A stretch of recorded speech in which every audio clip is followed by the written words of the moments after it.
It starts with an innocent thought. What would Magic look like if we were to put artistry before design? What if you took the most beloved artists of Magic's history and gave them carte blanche to draw whatever their hearts desire? Let them go wild, and give players exclusive versions of cards they've already loved for years, while also satisfying the need for reprints of the rare and valuable ones. Well, it was happening, and we would come to know them as Secret Lairs. This was incredibly exciting at the time, and had the potential to be one of the most celebrated lines of products ever conceived for Magic, a perfect union of flavor and function. But that's not what we got. Secret Lairs may be the single most widely despised item the game has to offer. They're the subject of artificial FOMO, scalping, and harmful business practices in a way that destroyed whatever good intentions were laid out for them. Today, I want to talk about all the things that contributed to the fall of Secret Lairs. But first, are you looking for a way to give your Magic accessories some kick? Well, look no further. VoidMonster.com has you covered. Void Monster is an online shop founded by the incredibly talented Magic artist Forrest Immel. Every month, Void Monster drops a brand new set of exclusive, TCG-inspired accessories and apparel. Each drop is open for a 1-week pre-order window, and once they're gone for good. Their latest release is the Red Collection. It features a matching playmat, deck box, and for the first time ever, card binder as well as sleeves, with designs that bring some serious heat to your table. If you want to show off your passion for red mana, this collection is a great way to do that. Pre-orders open now and end March 1st at 12 PM Pacific Standard Time. So don't wait. Go to voidmonster.org now and lock in your set before the window closes. Use my link in the description below when you head over to help support the channel. And thank you to Forrest and Void Monster for sponsoring the video. I think the most damaging facet of Secret Lairs is their relationship with FOMO. The fear of missing out is powerful, and knowing that something you might benefit from is limited can easily manipulate otherwise uninterested customers into parting with their cash. Secret Lairs do this through artificial scarcity. When WotC releases a new Secret Lair, they decide on how many copies of the product they intend to print. These copies are the start and end to the Lair's supply. There will never be a time in the future where more are released. Because they have a very limited quantity, the current system for ordering Secret Lairs looks like this. You have to get onto Magic's website at a very specific time. Then, hop into a queue with everyone else looking to buy the product. Then, you have to wait. Hope the webpage doesn't crash or refresh, and eventually you'll have the opportunity to make a purchase. If of course you get lucky and it's not sold out already. So you have to take time off of work or school, in the middle of the day, then get in line for a product you may be told isn't in stock by the time you're able to order. If this sounds familiar to you, that's because it is. This is the much bemoaned system that concert tickets have been using for ages, causing frustration and panic in fans who just want to support their favorite music artists. For concerts, this is an unfortunate side effect of the logistics behind scheduling events. There are only so many seats at any venue. It's a tangible, physical limitation on the amount of product there is to go around. With Secret Lairs, WotC has direct control over how many of them they decide to print, making this an artificial problem. Imagine if the music artist could just poof more seats into the crowd, but chose not to. That's how Wizards of the Coast is handling Secret Lairs. Because of this limited printing business model, Secret Lairs end up inheriting a huge nuisance from the ticket industry: scalpers. Let's say a valuable Secret Lair comes out and they print 5,000 copies of it.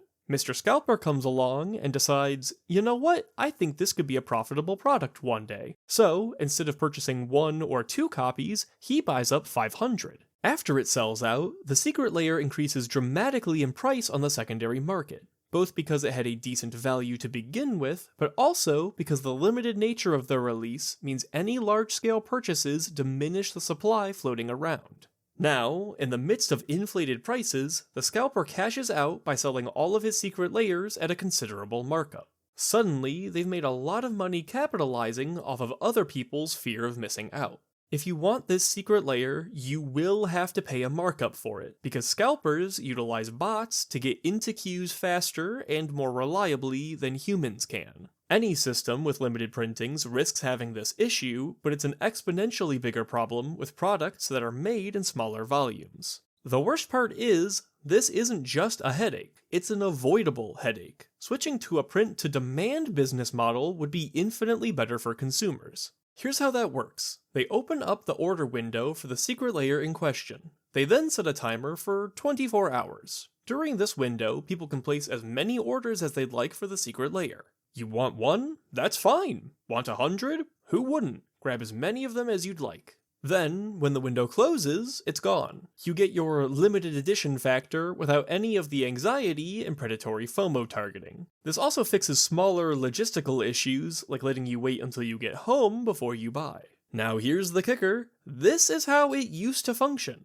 Until the Dungeons & Dragons 50th anniversary drop, secret lairs were print to demand rather than limited print runs. We already had the better system in place, but WotC pivoted away from it for no reason. Well, not actually no reason, they did it for fear of missing out. The more quickly something sells out, the less time you have to consider whether or not you need it, and the more likely you are to make a hasty purchase without thinking. So, the more FOMO your customers are feeling, the higher the volume of sales you get, even if those sales are capped to a certain number. This comes at the cost of consumer satisfaction, but WotC and Hasbro don't care about your satisfaction, so this was an easy decision. Now, WotC claims this change was made to accelerate the rate at which they could ship these products to customers. To be fair, the first year or two of Secret Lair drops shipped pretty late, some almost a year after the ordering period, but I have two rebuttals to this. First of all, this was a problem that they solved over time. By the end of the print-to-demand era, the time between ordering and shipping was drastically reduced compared to the long wait times in the beginning. Second, I don't know about you, but I'd much rather have a product arrive a bit late than never have the opportunity to get that product in the first place. This right here is a thinly veiled lie. It's clear where the motivations are. Secret Lairs also squandered their massive potential to help out with reprints. Powerful, eternally playable cards tend to skyrocket in price when they go long periods of time without reprinting. Usually, the excuse WotC can give not to reprint these cards is, these cards are valuable because they are powerful, and reprinting them into a standard legal set would harm the health of Standard's metagame. This is, largely speaking, true. We can't have problem children like Ancient Tomb breaking Standard. However, this card still has a massive price tag and could seriously benefit from more supply. You know how we could get the best of both worlds? A secret lair featuring Ancient Tomb. Secret lairs dodge the standard format. The reprints featured in them can't harm its metagame. How novel! Let's see if they've done this yet with Ancient Tomb. Nope. That's an expedition, that's from a collector product, and so are those. Yeah, no Ancient Tomb secret lair in sight. This is what I mean. Cards like Ancient Tomb, Sword of Feast and Famine, and many others could desperately use a reprinting to add some supply to Magic's massively growing player base. Instead, Wizards often waste secret lairs on full art lands and incredibly cheap commons. One way or another, that's a missed opportunity, one that people were excited for when the product line was first announced. In fact, instead of driving prices down, secret lairs are liable to cause issues with prices hiking up due to featuring mechanically unique designs. Here's my buddy Jin Sakai. He's not a reskinning of any other card, he's a unique legendary creature exclusive to one of the PlayStation Secret Lair drops. He's also quite popular, newly released and already in the top 14 as per commanders on EDH Rec. But wait a second, if he's in high demand and has low supply, uh-oh. I made a video a while back about how Universes Beyond products had similar issues to the reserved list, namely intentionally throttled reprinting and thus artificially inflated price tags. Secret Lairs aren't exempt from this either, and since their print runs are much lower than whole Universes Beyond sets, they're actually more adversely affected by this issue. In case you had any doubts that WotC are thinking about problems like this, check this out. Here's what Mark Rosewater had to say about exclusive game pieces in episode 701 of Drive to Work. One of the things that we're very conscious of is we don't want there to be a card you need for the game that is very important because it's an important part of the game, and put that behind sort of a collecting wall, if you will. That the things we want to make a challenge to collect are variants of things. It's different art or a different frame treatment or something about it that is cool looking, but it's not functional in the sense of, look, if you get the normal one, you can play it in the game. We never want to hold the game hostage to the collecting, and that's very important. How prescient. It's very clear WotC is aware of the problem, but just choosing to ignore it in regards to Universes Beyond. What, you think I'm done? Oh no, dear viewer, you vastly underestimate the volume of topics which I can complain about. Secret Lairs also harm local game stores. The ecosystem between players, game stores, and Wizards of the Coast looks like this. WotC sells their product to game stores. Game stores provide a place to easily purchase product, and a venue to play Magic to the players. Players spend money at the store, and thus fund its existence. WotC is benefited because if a set doesn't sell well, then the stores are the ones at primary risk of the losses. Also, giving players a place to play benefits WotC through growing the game's community. This is a pretty happy system, one where everyone benefits. But then, WotC goes and does this. With Secret Lairs, WotC cuts out the middleman and sells directly to you. Here's how that benefits WotC. They sell most product to local game stores at wholesale prices, which are cheaper. Then, the game store increases the price a bit to retail prices, which allows them to make a profit. If WotC can bypass local game stores and sell directly to you, they can sell at retail prices and thus make more money. When they do so, they undermine and harm the happy ecosystem from before. And honestly, I wouldn't be surprised if more products began working this way in the future. Secret Lairs also contribute to product fatigue. With WotC releasing more Magic products than ever before, it has become more and more mentally taxing for players to try and keep up with what's going on. Although the major difference here is the move to start releasing 7 sets a year, Secret Lairs absolutely compound this issue. It seems like every week we're getting another Secret Lair, and keeping straight which ones are coming out versus which ones have been released is a Herculean task. Although the individual Secret Lairs are small, the sheer volume of them coming out is enough to make your head spin. You largely just have to ignore all Secret Lairs until one accidentally catches your eye. This system sucks. Hasbro, please pump the brakes on the product release schedule.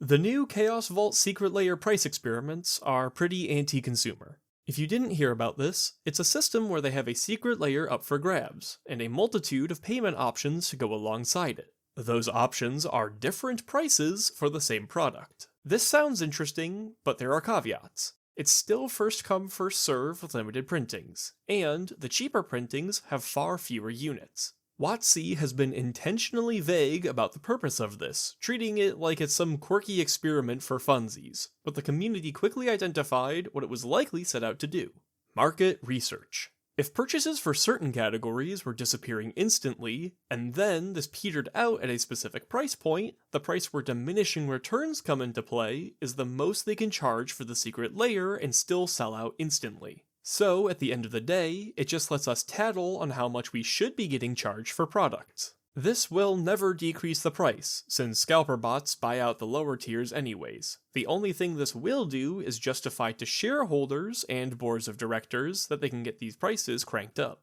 In case you want to know how the experiment went, it all sold out. Every tier. People bought $5 worth of cards for $45. Now, it wouldn't be an earnest Blood Artist video if we didn't put on our conspiracy hats for a moment, so here we go. WotC is incredibly cagey with their sales data. Unless a law states that they have to disclose something, it'll probably remain secret. What we can see, however, are how quickly these products go from available to sold out.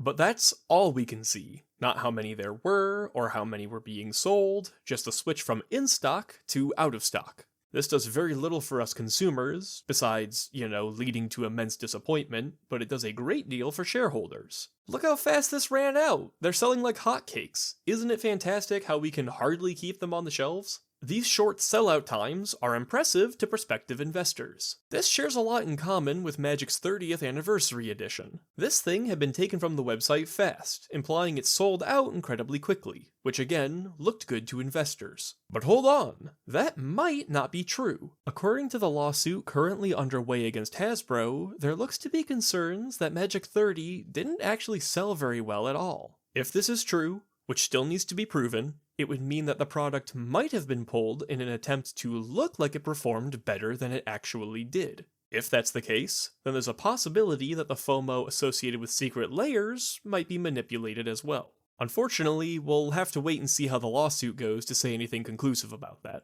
So, in summary, I think Secret Lairs are a disappointing and predatory line of products. They prey on our fears, anxieties, and provide none of the relief to the secondary market that they potentially could. I think a switch back to the old print-to-demand system would fix a lot of their problems, but not all of them. This could be something great, but because of the need to constantly be making more money than yesterday, they've ended up a symbol of everything the game shouldn't be, and everything it's becoming.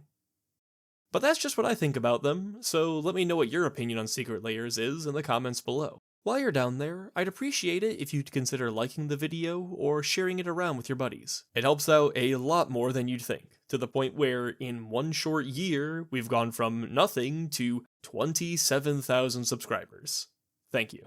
Speaking of which, if you're a fan of this video's style, then consider subscribing to the channel. That way you'll get notified when I upload new videos. If you want to talk to me directly, I have a Discord, where we get together and collectively lose to the Jaws deck that's eating up our Commander games. I also have a Blue Sky you can follow where I pester people in the Magic space. Thank you again to Forest and Void Monster for sponsoring the video. You can find their new drop, again, in the pinned comment below or in the video description. Thank you so much for watching, and have a wonderful rest of your day.